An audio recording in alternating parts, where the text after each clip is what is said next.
Yung mga dilawang senador, si Grace po, si Pia Cayetano. Talaga niya, Mr. Maravillas, naging dilawan na si Superate. Na-invite. Na-invite ng mga dilawan mga kababayan. Sumama rin. O ngayon,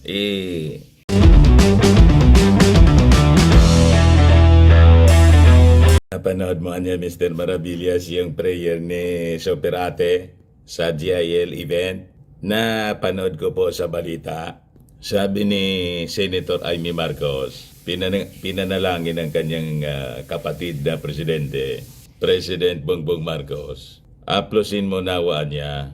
Aplosin mo niya, Panginoon, ang puso ng aking kapatid. Buksan ninyo ang kanyang mga mata at ilayo sa mga demonyo.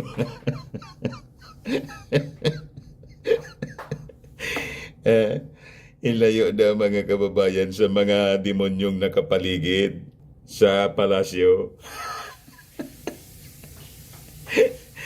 Galing pa akong palasyo, mga kababayan, kasama ko si Mrs.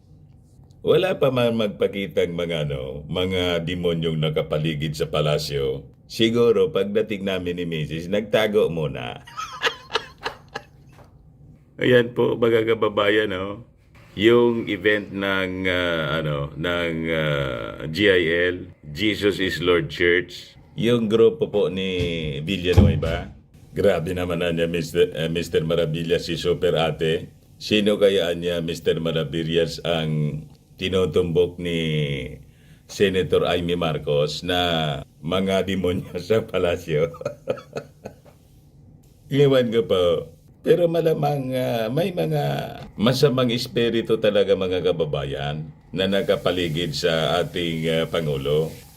Hindi yun mawawala tulad ng kanyang tatay. Ang akala nila, kakampi nila lahat yung mga nasa loob ng palasyo. Yun pala, napapaligiran na ng mga traidor. O di ba doon sa pelikulang Made in Malacanang, hindi na maintindihan ni Senator Amy Marcos. Of course, hindi pa siya senador noon. Mrs. Manotok pa lang siya noon, mga kababayan.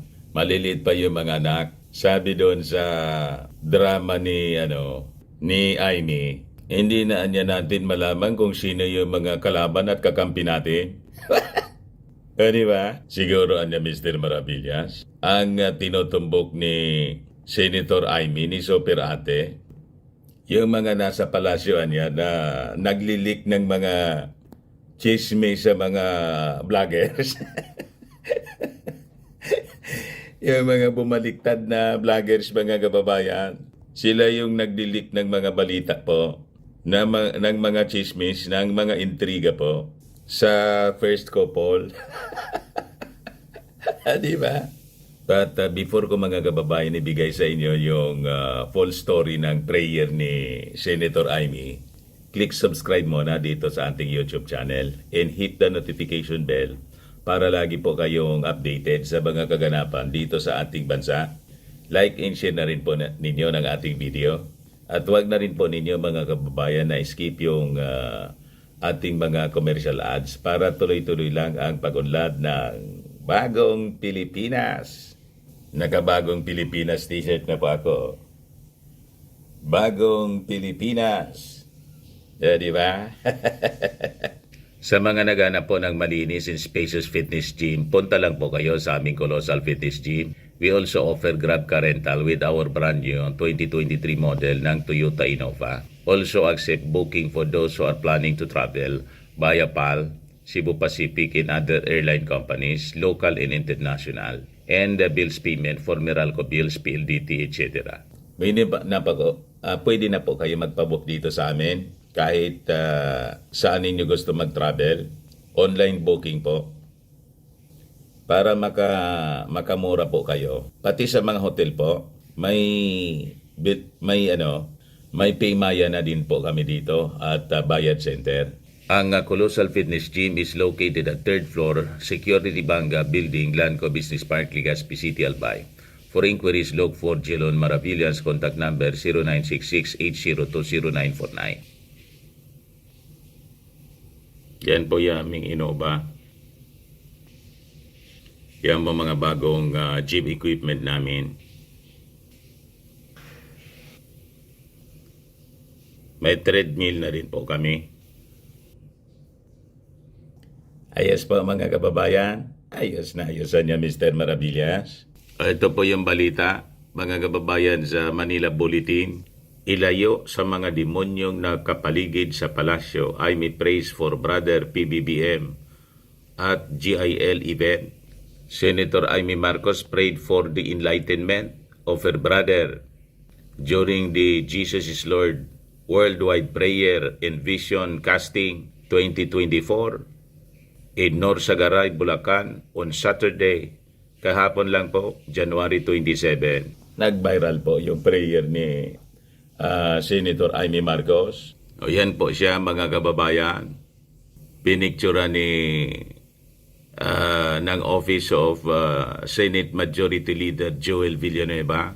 Yung Jesus is Lord Church po, ang namumuno dyan, si Congressman Eddie Villanueva, yung tatay ni Senator Joel Villanueva na isang dating dilawan. Di ba? Kasama doon sa event mga kababayan yung mga dilawang senador, si Grace po, si Pia Cayetano. Talaga niya, Mr. Maravillas, naging dilawan na si Superate. Na-invite ng mga dilawan mga kababayan, sumama rin. O ngayon, ibigay ko sa inyo yung full text ng prayer ni Senator Amy. Ayan po, sabi niya, Panginoong Diyos, iniaalay namin sa iyo sa araw na ito ang lahat ng aming iisipin, gagawin at sasabihin. Punuin mo ang aming mga puso ng biyaya upang ang lahat ng aming gagawin o hindi magagawa ay naaayon sa banal mong kalooban. Tulungan mong mahalin ka namin ng buong isip, ng buong puso, ng buong lakas. Naway maging inspirasyon ka namin sa aming mga gagawin para sa ikagiginhawa ng aming kapwa, ng aming pamayanan, ng buong bansa. Inilalapit ko sa iyo ang bayang ito. Kami po ay iyong iadya sa makasariling ambisyon, kawalan ng malasakit at pagkabulag sa kapirasong kapangyarihan. Palakasin niyo po ang kalooban at kalusugan ng aming mga pinuno ng bayan upang makapaglingkod ng may katapatan, simpatsya at pananagutan. Basbasan niyo po ng katapangan ang mga kapako, senador upang manindigan para sa aming institusyon, konstitusyon at mandato ng taong bayan. Ipaalala sa Kongreso na sagrado ang tiwala ng bawat Pilipino na ang botong ipinagkakaloob sa bawat halal na pinuno ay bunga ng kalayaan at demokrasya. Protektahan nawa ninyo ang Vice Presidente, ang kagandahang taglay ng kanyang puso, pagiging matiisin, mapagpatawad at mapagkalinga. Haplusin nawa ninyo ang puso ng aking kapatid, ang Pangulo ng Pilipinas. Buksan niyo ang kanyang mga mata at bigyan niyo ng kaliwanagan ng pag-iisip. Gisingin ninyo po siya at ilayo sa mga demonyong nakapaligid. Ipaalala niyo sa kanya ang pangarap ng aming Ama para sa bayan. Maging gabay niya sana ang kasaysayang humubog sa aming pamilya. Pakinggan niya ang sumamo ng nakakarami. Huwag biguin ang mga nagtiwala. Huwag sayangin ang pagkakataon upang ipaubaya ang bayan sa mga sakim at uhaw. Sa atensyon at sa bawat araw ng panunungkulan ay laging ihuli ang anumang pansarili. Bigyan niyo po ng lakas ng loob ang bawat Pilipinong hinahamon ang kasalukuyan, manindigan para sa tama at labanan ng puwersa ng mga mapandinlang na umaabuso sa kawalang malay ng mga pamayanan dahil sa katakawan sa kapangyarihan. Kami po ay lumililong, itinataas ang aming mga dalangin para sa mas makatotohanang pagbangon at pagkakaisa. Huwag niyo pong pabayaan ang pinakamalaga kong kapatid, ang taong bayan. Bilang kami pong lahat ay mga anak ng bayan at anak ng Diyos, tahanan ang bansang Pilipinas, kaisa ng buong mundo sa pangarap ng kaunlaran at biyaya ng kapayapaan. Amen.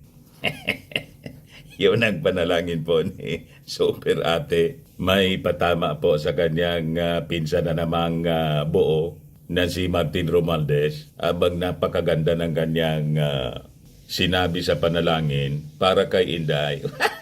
Si Inday daw, mga kababayan, may kagandang taglay sa puso, matiisin, mapagpatawad at mapagkalinga.